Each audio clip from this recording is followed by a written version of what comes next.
Welcome to the Death Readiness Podcast. I'm Jill Mastriani, an attorney with more than a decade of practical experience in trusts and estates, here to demystify the complexities of planning for the inevitable. This podcast is your guide to navigating estate planning and end-of-life preparation with clarity, compassion, and empowerment. Let's spark the conversation, shift perspectives, and explore how to embrace death readiness together, courageously and thoughtfully. Welcome back to the Death Readiness Podcast. I'm your host, Jill Mastriani. Today, we're continuing our conversation with Kristen Lewis, a special needs estate planning attorney based in Atlanta, Georgia. When we recorded this discussion, it quickly became clear that Kristen had too much valuable information to fit into just one episode. So we're bringing you this episode as part 2 of our conversation. If you haven't listened to part 1 yet, I highly recommend going back to that episode first.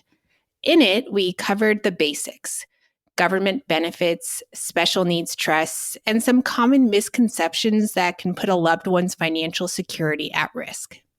In today's episode, we're going a step further. We're diving into trust administration, choosing the right trustee, assembling a team of professionals, and taking the first action steps toward planning. We're also tackling a big mistake families sometimes make: disinheriting a child with special needs, and discussing the right way to include your child in your estate plan. Finally, we'll explore ABLE accounts and how they fit into a well-rounded special needs planning strategy. Before we dive in, I want to remind you that special needs estate planning is complex. You're going to hear a lot of important information, and it is completely normal if it feels like a lot to take in. These are big topics, and understanding them fully can take time. If something doesn't click right away, please be patient with yourself. It often takes hearing this information more than once for it to fully sink in. If you have questions, email me. If I notice common themes, Kristen and I will consider doing a follow-up episode to provide further clarity. You can reach me at Jill, Jill, at oversimplyllc.com. I'll include that email address in the show notes as well. Most importantly, remember that you don't have to have all of the answers right away. Every step you take, every bit of knowledge you gain, helps you build a stronger future for the people you love. And as a reminder, I do make transcripts available on my website, and I'll include the link to those transcripts in the show notes. Since this episode picks up mid-conversation, I want to lay a little groundwork before we get started. The discussion begins with Kristen answering my question about how special needs trusts, both first party and third party, help protect an individual's eligibility for means-tested government benefits. And because a refresher is always helpful, a first-party special needs trust is funded with the assets of the individual with special needs. It is subject to Medicaid payback, meaning that after the beneficiary passes away, any remaining funds must be used to reimburse Medicaid for the care provided. A third-party special needs trust, on the other hand, is funded by someone other than the individual with special needs and is not subject to Medicaid payback. With that foundation in place, let's restart the conversation with Kristen's answer to how special needs trusts help protect an individual's eligibility for means-tested government benefits. Because any assets that are held in a properly drafted special needs trust, whether it's a first-party or a third-party special needs trust, those assets are considered exempt. Any income and gains that are generated by the special needs trust, even if they are properly reported on the beneficiary's personal income tax return, those income and gains are exempt. The other place that is a trap for the unwary is that you could have the most perfect special needs trust agreement, the most perfect funding of the special needs trust. But if the trustee does not administer the trust properly, that is also a chance for the beneficiary's eligibility for means-tested benefits to be jeopardized. And that is why I am a huge fan of professional trustees for special needs trusts. I do want to talk about choosing a trustee, but I just want to make a clarification. When you said that the assets in these trusts and the income generated from these assets are exempt, we're talking about they are exempt resources or exempt income for purposes of eligibility for means-tested resources, like Correct. SSI. But they don't stay that way once you take them out of the trust, right? So you can't just take the income earned in the trust and move it over to the beneficiary's bank account or just move it. They don't stay that way when they're anywhere. It's just when they're inside the trust. That's exactly right. And you could do a whole session on how our trusts of any kind tax, but the two elements of trust property are the principal that goes into it and then the income and gains that are generated by whatever the principal is invested in. And actually, first-party special needs trust and third-party special needs trust are income taxed completely differently. But we will not put your listeners to sleep by going into that this time. You know what?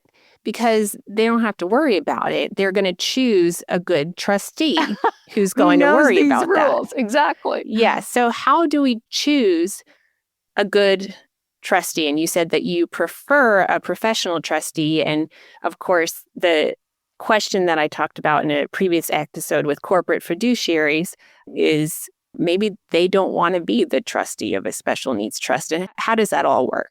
Well, it's funny that you mentioned that, Jill, because there are many professional trustees that will not accept a special needs trust administration because they are so difficult to administer. And it's very easy, if you don't know what you're doing, to disqualify the beneficiary with the disability from their means-tested benefits.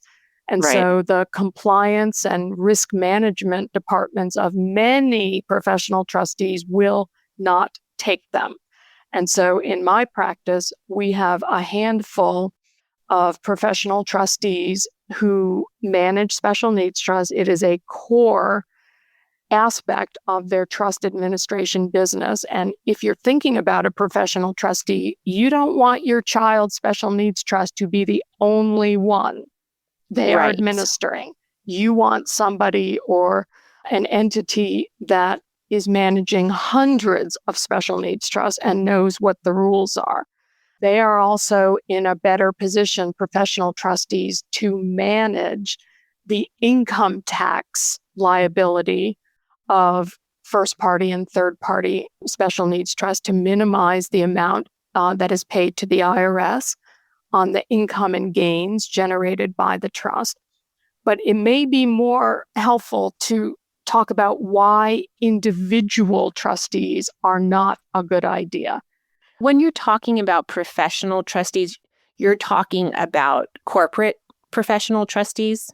So corporate, quote unquote, just means that they are either a bank or a trust company, as opposed to a professional individual trustee. And more individuals are hanging out their, professional fiduciary services shingle.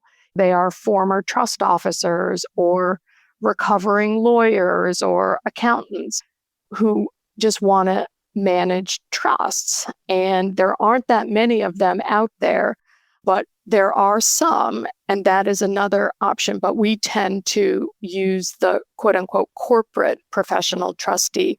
We also tend to use non-bank trust departments. We use trust companies that are not part of a bank trust department because that's the way our families like it. Typically, if you're dealing with a bank trust department, they will not allow a family to continue to use their independent investment advisor.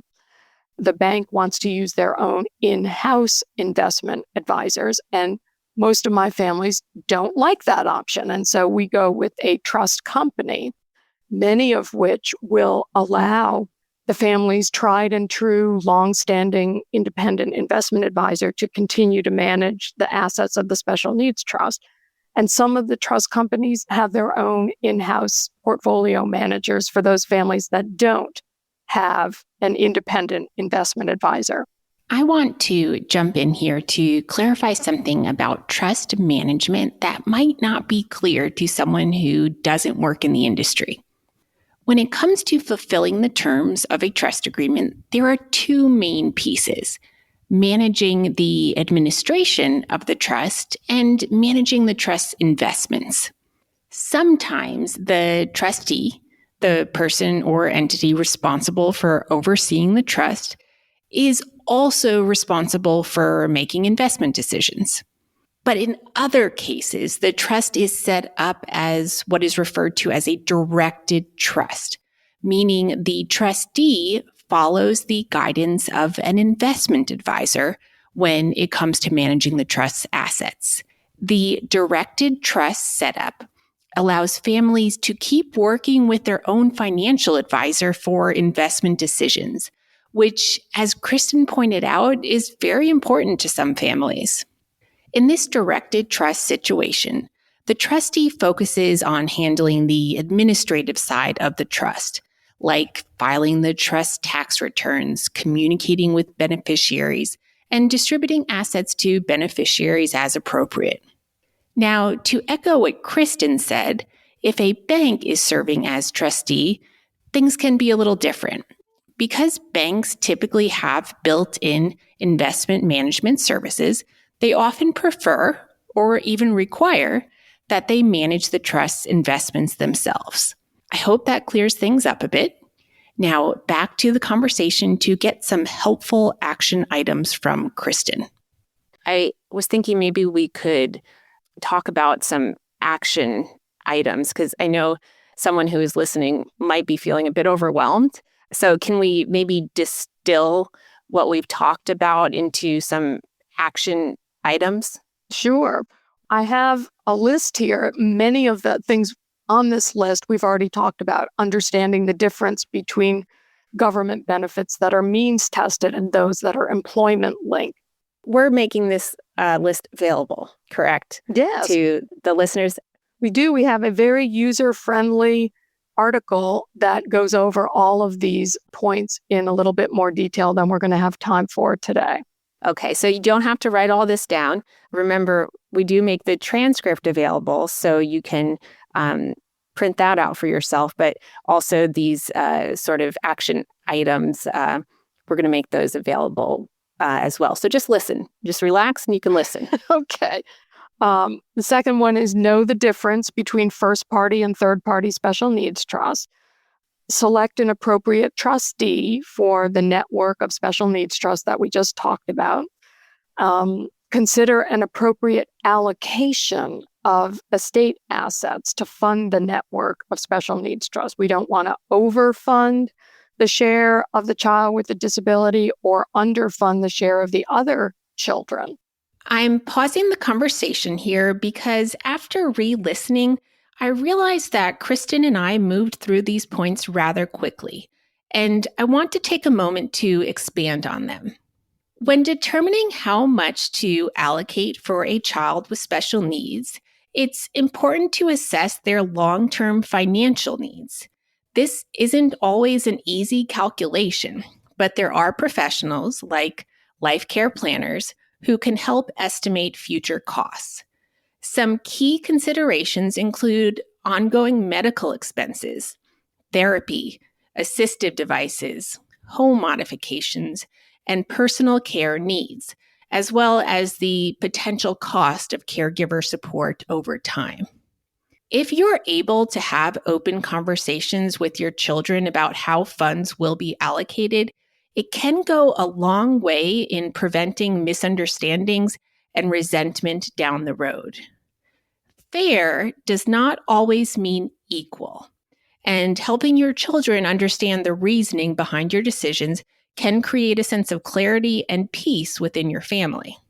Moving on to the next action item with Kristen. Coordinate beneficiary designation forms for assets that are not going to be passing under a will or under a revocable trust. I want to take a moment to add some context at this point as well. You might remember that Kristen and I briefly mentioned the Secure Act in the previous episode, stating that the act has added some complications to an already complicated world of estate planning with retirement benefits.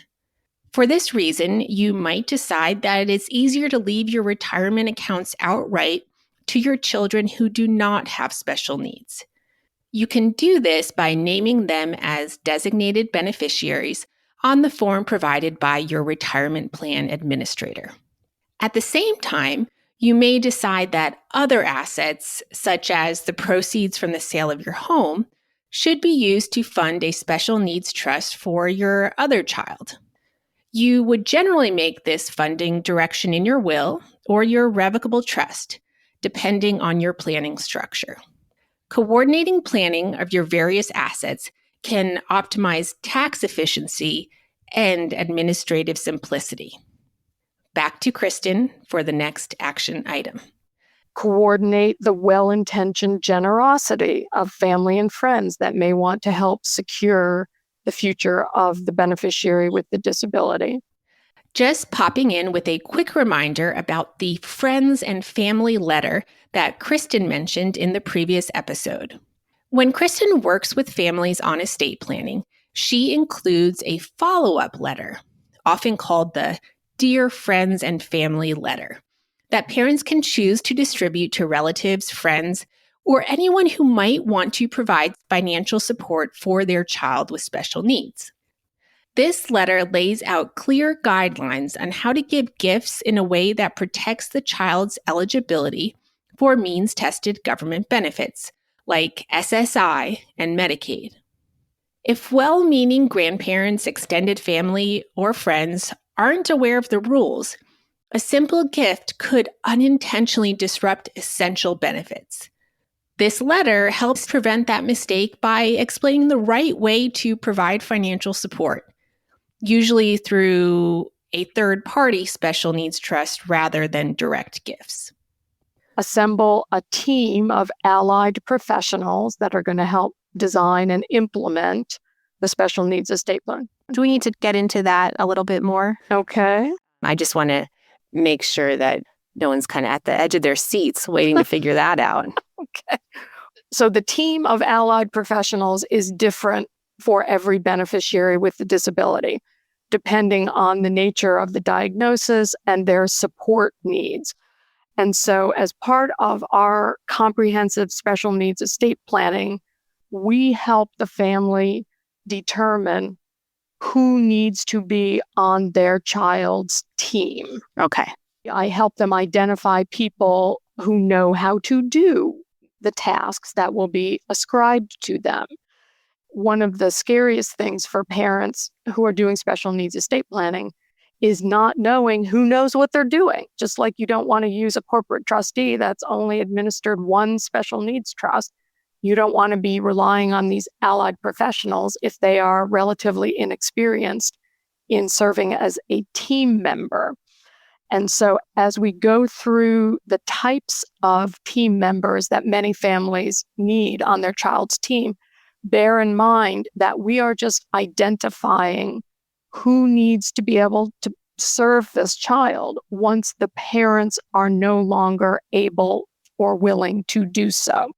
So you identify the team members, but you don't necessarily retain their services unless and until the parents typically are willing to start delegating some of the tasks that they have done all their child's life. Okay. Yes, I just want to highlight that you're thinking about these professionals, but they're not actually working as part of the team until the parents feel that they're ready to let some of the things that they take under their responsibility go to somebody else. Okay, so the first team member is typically the special needs estate planning attorney who initially serves as the quarterback of the team. Okay. The next one that most of our families want is somebody called a life care planner.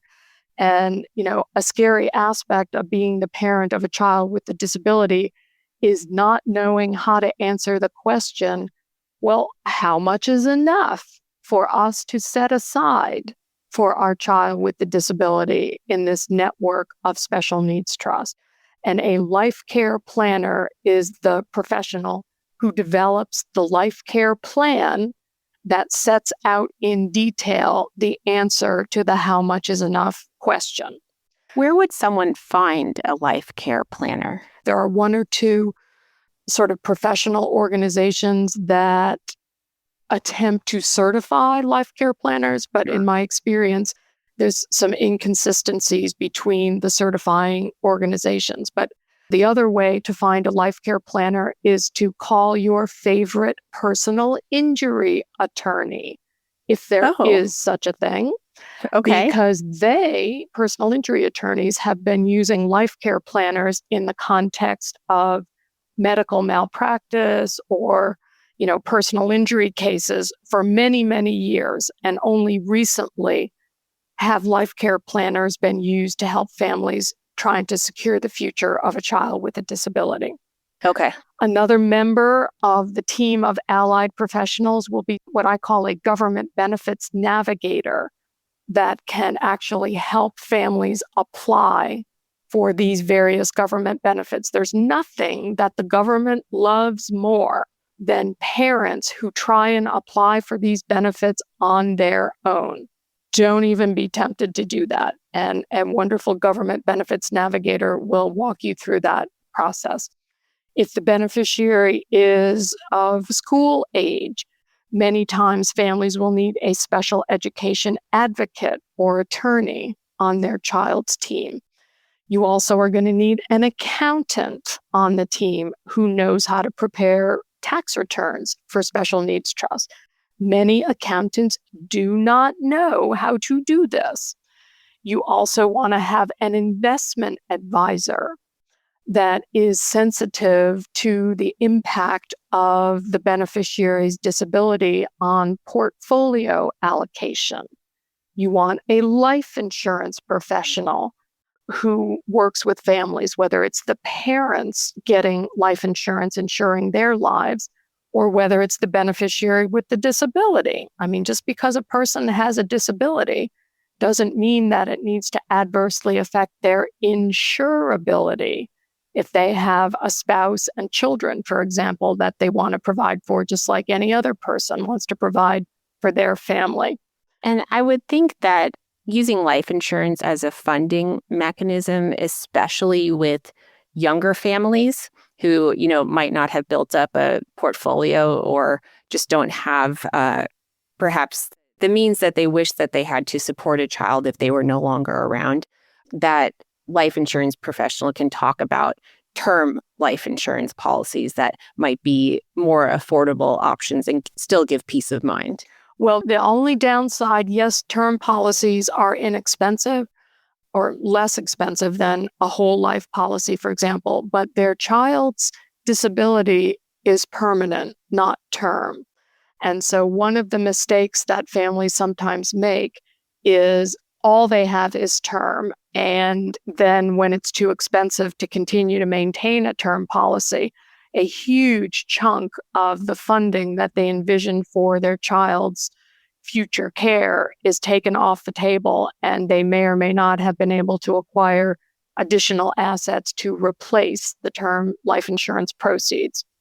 Yeah, that's a really good point. I would say much more of a short-term solution, right? If you need to get something in place right away.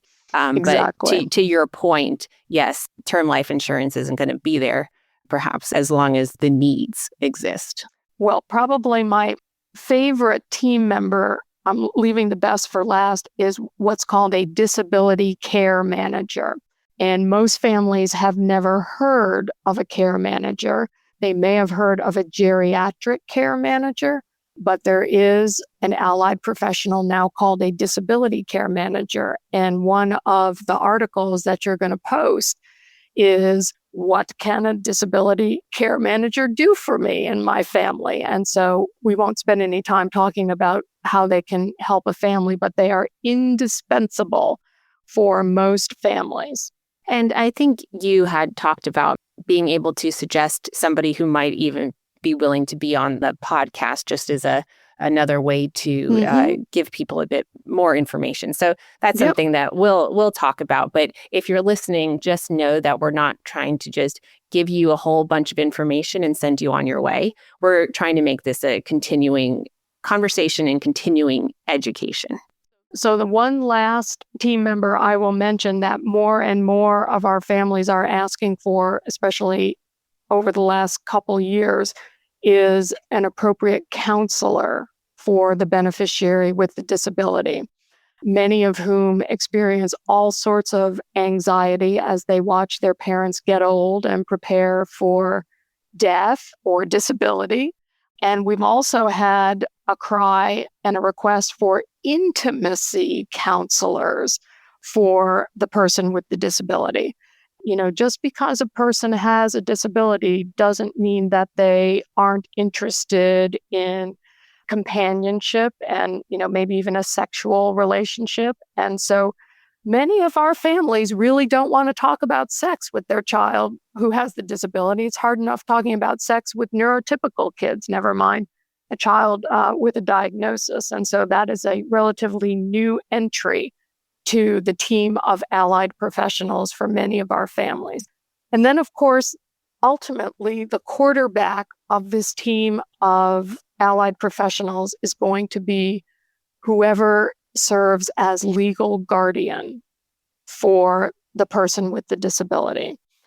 And we could do a whole episode on who should be the guardian of my child with a disability. I mean, that is something that keeps my families awake at night. And once we talk to them about the concept of the team of allied professionals and the guardian serving as the quarterback of the team, and not having to do the 10-page job description that the parents have been doing since their child was born, the number of people who are willing to qualify as legal guardian is vastly expanded if you explain to them that as part of this comprehensive special needs estate planning, we have identified the people that are going to be on our child's team of allied professionals. But like any team, the team needs a quarterback to make sure that each individual member of the team is doing their job correctly. And if not, that you fire that team member and get a new team member.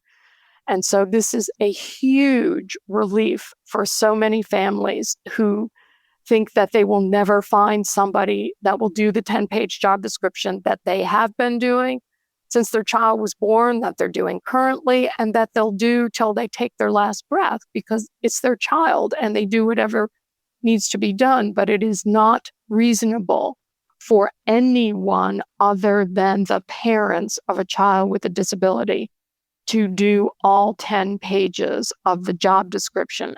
And this will come as a huge relief to the siblings of the child with the disability, who, even if they haven't articulated that they are freaking out and scared about what their role will be when the parents pass away or become disabled, those neurotypical siblings are wondering what is their role going to be. And this will give them great peace of mind, knowing that they don't have to do the 10-page job description that mom and dad have been doing these many years. I'm pausing the conversation here to talk about something really important, the 10-page job description that Kristen mentioned.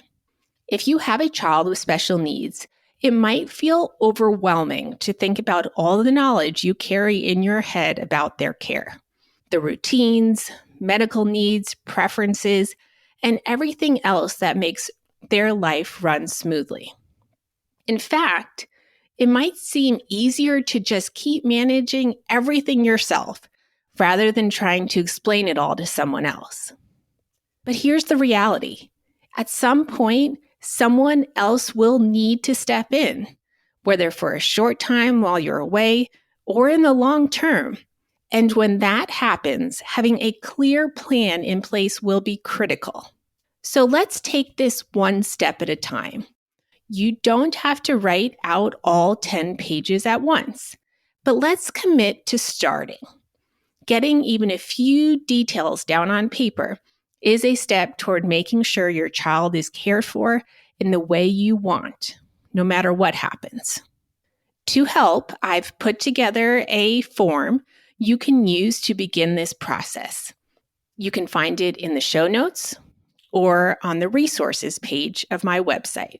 With that, let's get back to the conversation. I did want to go back to talking about the counselor and, especially the intimacy counselor, because I do agree that those are really difficult conversations for parents to have, with any kid. And when I was young, there was this show on TV. It was called Life Goes On. Had you ever heard of that, Kristen? I have heard of it, but I can't say that I've seen any episodes of it. So we watched it religiously. I think it was on from 1989 to 93. So I would have been about 8 when it started. And we would watch it as a family. And Corky, who is the individual who has Down syndrome, and he's the main character in the show, he does have a girlfriend. I know he goes on dates, and I can't recall if he got married, but I do remember an episode where his girlfriend was menstruating. And they talked about this openly in the episode. And my brother asked us later what that meant. Mm-hmm. And my mom said, go talk to your father. And so he went and talked to my dad, and he came back, and we said, what did he say? And he said it has something to do with the armpits. And my mom said, go back and tell him that's not right. Tell him you want to know what it is. That is so funny.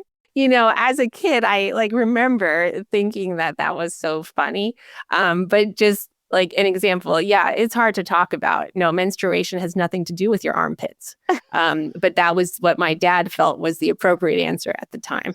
Well, now that we're talking about the intimacy counselor, another thing, in addition to just explaining the basics about, how our baby's made and so forth, we've had a number of families whose child with a disability spoke with the intimacy counselor about very disconcerting suggestions that they saw on the internet about, sadomasochistic behavior. And, this one individual was actually on his way to an S&M engagement from somebody that he met on the internet when he had this counseling session. And the counselor basically said, I'm pretty sure you don't want to keep that appointment. Let's talk about what S&M is. And she explained to him in an, disability appropriate way what he thought he was getting into is completely different than what it really would have been. And so that protected him. That session with the intimacy counselor protected him from God knows what kind of, torture. And so a lot of our individuals with disabilities, they have free access to the internet, and not everything is good on the internet when it comes to this particular issue, this intimacy issue. I always say you have to educate yourself. Knowledge is power in this world. And gosh, we don't want to be a parent who didn't have a conversation, and you can't undo what happens. Talking about death can be uncomfortable. Talking about sex can be uncomfortable, but we have to get comfortable with the uncomfortable because this is all a part of life. And we need to make sure that the people in our lives have adequate information to make informed choices. Mm-hmm. So I know I interrupted you when we were going through the 10 points, and I interrupted you at putting together a team of professionals. Did we miss anything that you want to go back and add? And even if we did, like I said, we're going to be posting that information for people to look at in the show notes and also on my website. Well, let's talk about a very important one that you referenced. Do not disinherit Okay, great. the person with the disability. The sad thing is legitimate estate planning attorneys still give this very bad advice to families that have a child or an heir or beneficiary with a disability.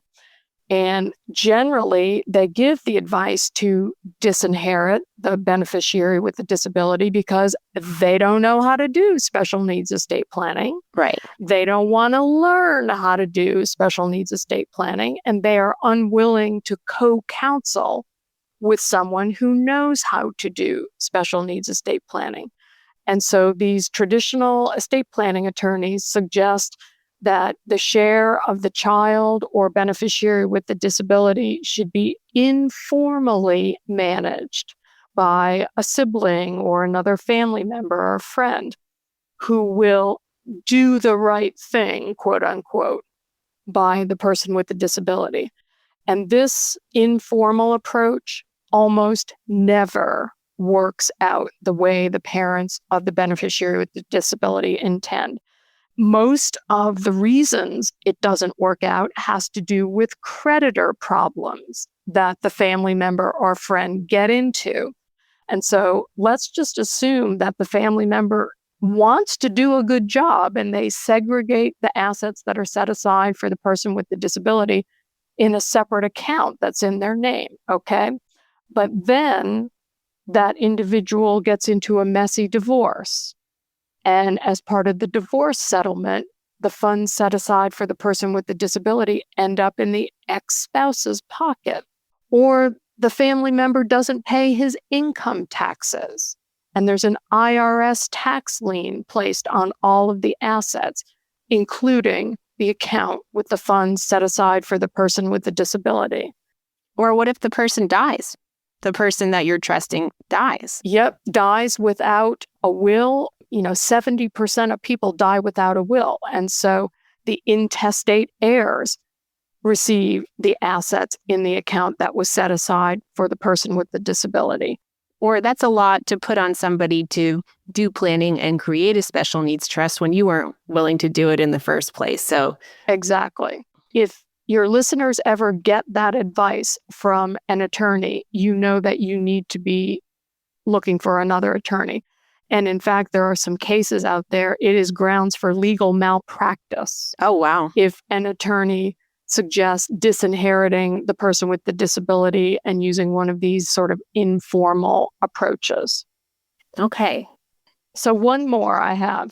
The last one is consider estate planning for the person with the disability. Okay. Just because a person has a diagnosis or a disability doesn't mean that it prevents them from doing their own will and their own disability documents, financial powers of attorney, and healthcare directives.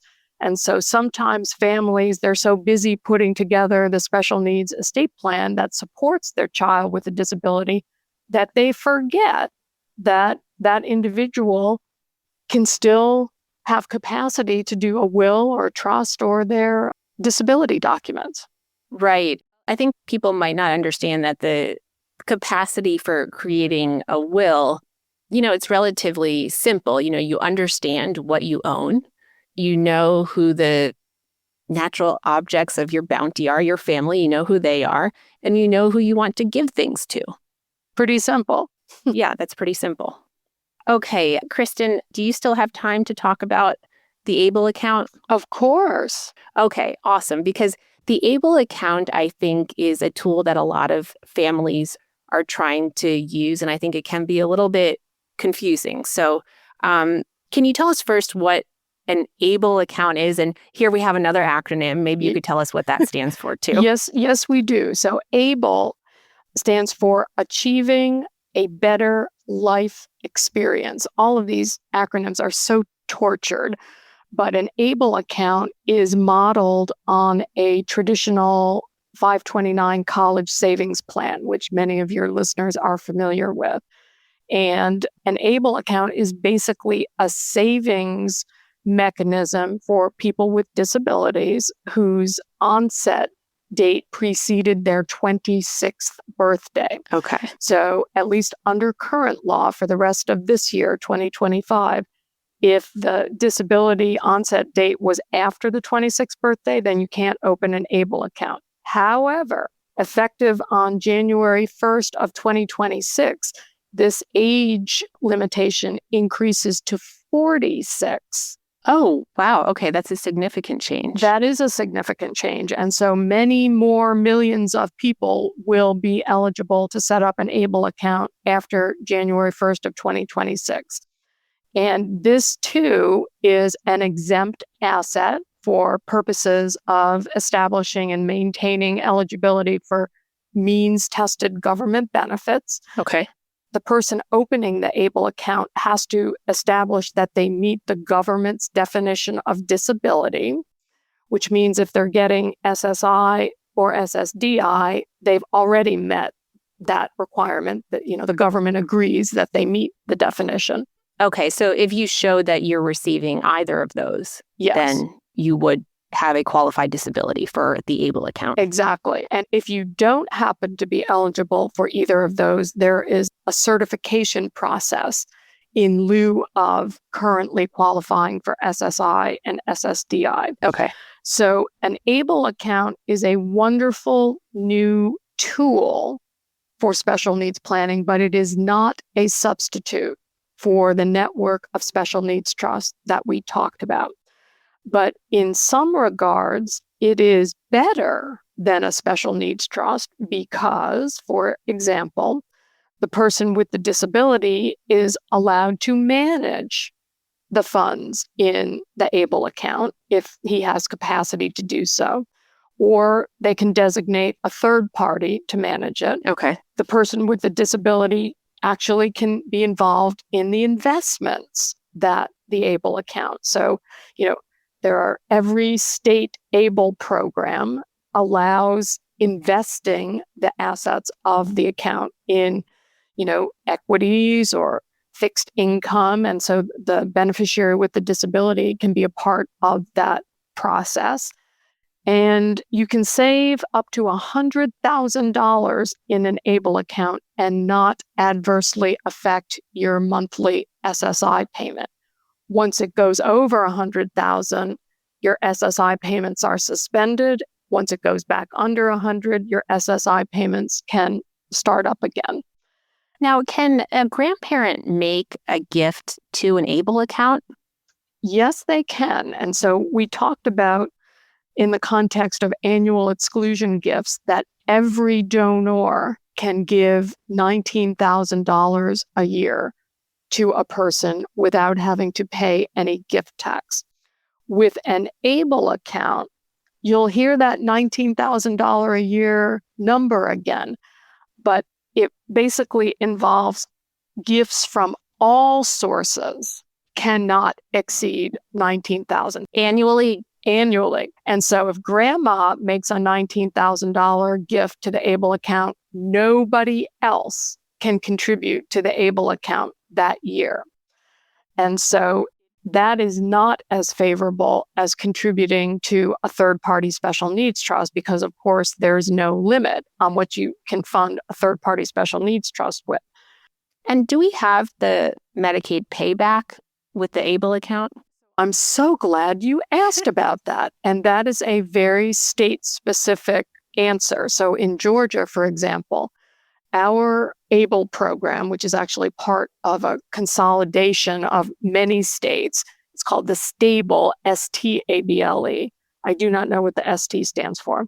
But in Georgia and most other states that offer ABLE accounts, even third-party money is subject to a Medicaid payback, which, as we talked about, if you're dealing with a third-party special needs trust, there is no Medicaid payback.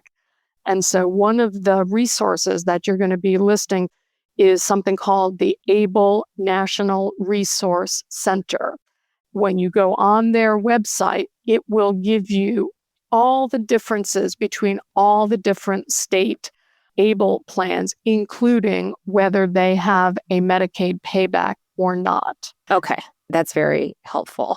Aside from the limitation on the contributions from third parties, is there a limitation on how much the beneficiary of the ABLE account can contribute? So the beneficiary can contribute up to $19,000, but that is part of this all-inclusive. So if the beneficiary puts $19,000 from a checking account in their ABLE account, nobody else, no third party can add to it. However, the beneficiary, if the beneficiary is working, then the beneficiary can contribute whatever the federal poverty level is. It is a specific dollar amount, and so they can contribute from their earnings up to whatever the poverty level is applicable for that particular year. Nobody else can contribute based on that exception. After my conversation with Kristen, I looked up the federal poverty level. For the year 2025, in the 48 contiguous states and the District of Columbia, for a household of one person, the federal poverty level is $15,650 annually. So if the beneficiary is working and they or their employer are not making certain retirement plan contributions, the beneficiary may contribute an additional amount equal to the lesser of their annual compensation and the individual federal poverty level for a one-person household in their state of residence. Back to my conversation with Kristen. So generally, if the beneficiary is not working, the total amount of contributions from a third party or from the beneficiary to the ABLE account is limited to $19,000 annually. Correct. It's a very slow way of saving money for the person with the disability if you can only contribute $19,000 a year. And so that's why it is not a substitute for special needs trust where you can fund however many millions of dollars of life insurance proceeds or other assets without violating any accumulation rule. Right, because the cap is $100,000, correct? Well, I don't have any clients who have exceeded $100,000. You can continue to add to an ABLE account even over $100,000, and the true lifetime maximum that you can put in an ABLE account is keyed to the state's 529 plan limit. Okay. And when you go to the ABLE National Resource Center, it will tell you what the lifetime limit is for a particular state's ABLE program.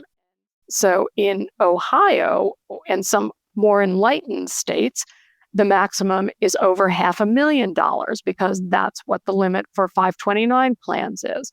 So again, there are vast differences between the states. After my conversation with Kristen, I checked out the ABLE National Resource Center website. The Social Security Administration disregards the first $100,000 in an ABLE account. Only assets above $100,000 count as a resource for purposes of determining SSI eligibility.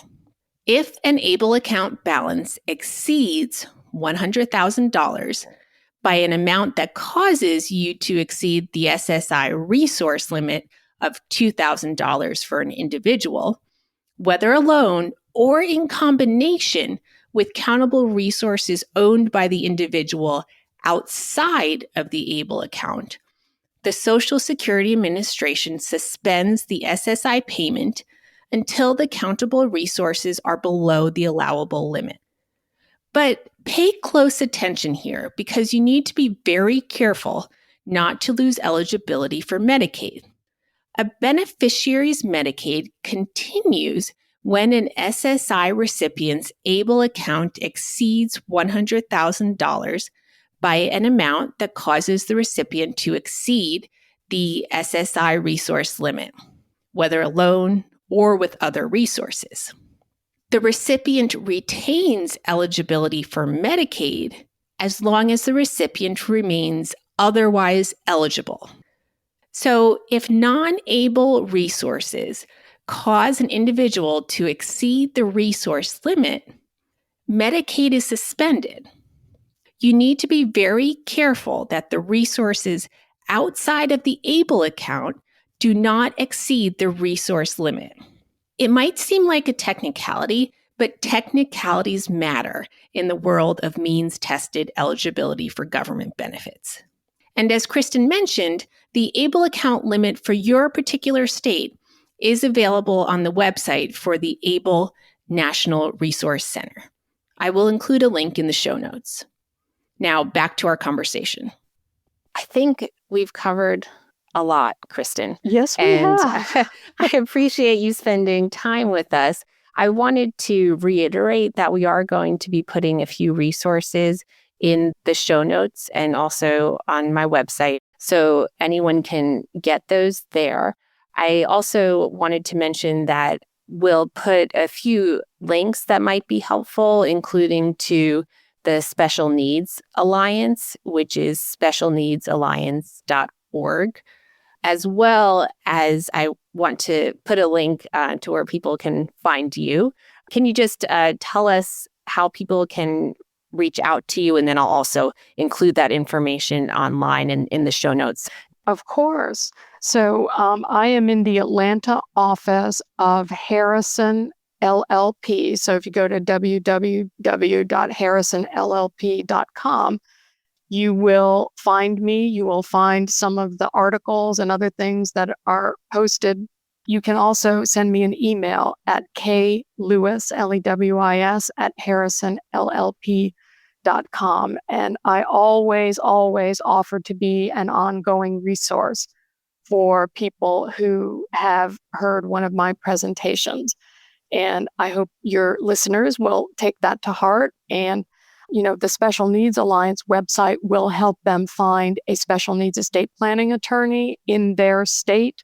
But I am very pleased to chat with them about anything that they were a little confused about in our time together.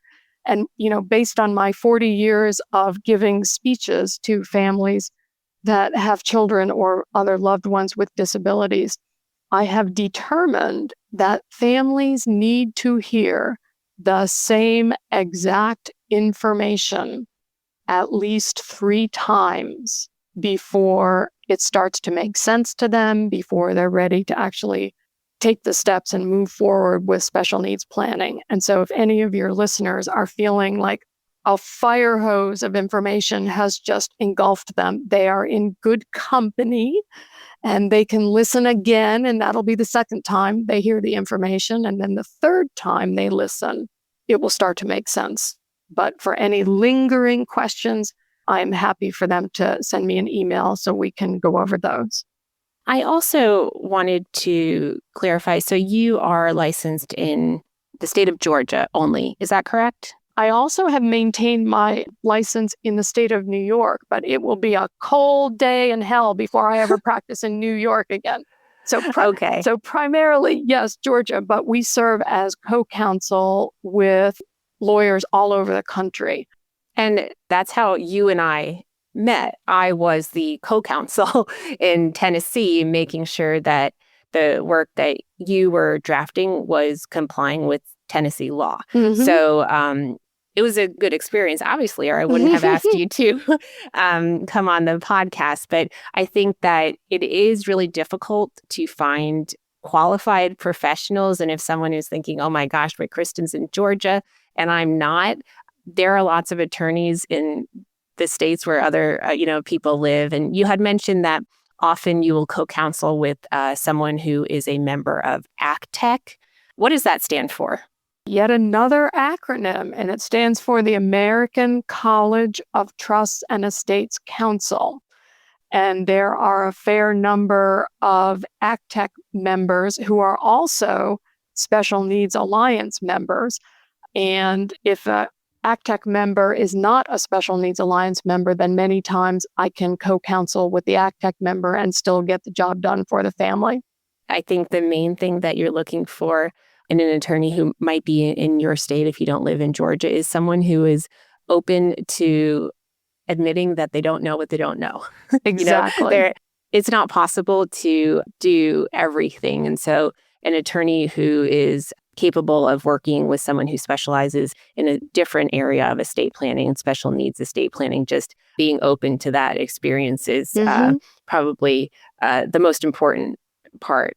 Kristen, if someone was listening today and this was their first time hearing this information, and you said that you need to hear it 3 times before anything is going to sink in, what would your recommendation be to that person who maybe is feeling a bit overwhelmed, like you said, having drunk from the fire hose? Well, I would say just do it. Just start doing it. Make steps and take steps to get this done rather than just stressing out about it. As I mentioned before, don't wait to see if your child grows out of whatever the current challenge is. And don't use do-it-yourself will and trust software. You would be better dying intestate than with some of those do-it-yourself things that I've seen. Don't believe everything you read on the internet about special needs estate planning. And seek referrals and connections from disability-specific nonprofits in your community, the local autism chapter or Down syndrome chapter. Don't put too much responsibility for your child with a disability on the shoulders of your neurotypical children or other family members. And, now that you know about the team of allied professionals, you can help avoid making that rookie mistake of putting too much responsibility on the shoulders of your other children or family members. Thank you, Kristen, for giving us so much valuable information. It has been a pleasure and it has been so informative. So thank you very much. Thank you so much for inviting me. I love, love, love talking about special needs estate planning and how to make it easier for the families we serve to implement the correct planning. So thanks for that opportunity. As we wrap up today's conversation, I want to take a moment to acknowledge just how much we've covered in this episode. If today's discussion felt overwhelming, that's okay. Special needs estate planning is not something you need to master overnight. The key is to start somewhere, whether that's gathering information, reaching out to a professional, or simply having conversations with your family. And remember, you're not alone in this process. If you have questions, please send them my way to jill@oversimplyllc.com. If enough people have questions, Kristen and I will consider doing a follow-up episode to clarify key points. I'll also include links in the show notes to helpful resources, including the transcript of this episode, information on ABLE accounts, and resources provided by Kristen. Most importantly, give yourself credit for taking the time to educate yourself. Every step you take brings you closer to a plan that will give both you and your family peace of mind. Thank you for joining me today, and thank you again to the amazing Kristen Lewis for sharing her time and her knowledge. Before we wrap up, I want to remind you that while Kristen and I are attorneys, we are not your attorneys. The Death Readiness Podcast is for educational purposes only and is not legal advice. Use of this information without careful analysis and review by your attorney, CPA, and/or financial advisor may cause serious adverse consequences. We provide no warranty or representation concerning the appropriateness or legal sufficiency of this information as to any individual's estate or related planning. For legal guidance tailored to your unique situation, consult with a licensed attorney in your state. To learn more about the services I offer, you can visit oversimplyllc.com. Hi, I'm April, Jill's daughter. Thanks for listening to the Death Readiness Podcast. My mom always says that death readiness isn't just about planning. It's about the people you leave behind and the legacy you create for them. We hope today's episode helps you think about how to take care of yourself and your loved ones, now and in the future. If you liked what you heard today, share this episode with someone you care about. Follow our show for free on Apple Podcasts, Spotify, YouTube, or wherever you're listening right now.